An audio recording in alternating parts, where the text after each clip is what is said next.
Sweetwater Union High School District students will not have to sweat it out during summer classes much longer. 10 News reporter Mary McKenzie in Chula Vista, where the district says it's going to be getting air conditioning to every single classroom very soon, and these students think that's really cool.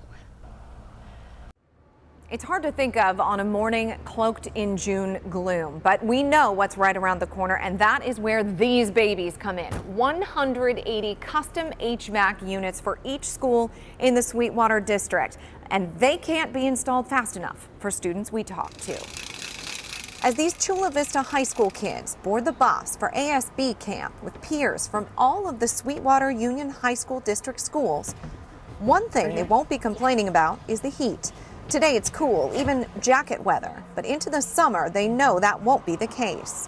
The school year ended Friday, but work's already underway to install air conditioning at Chula Vista High School. The district hopes to have all of its school classrooms fully air conditioned by the end of this year, so students won't have to sweat out those hot days much longer. That means 180 units like these, each one custom built at a cost of $37 million. Paid for by bond money from the community and the state.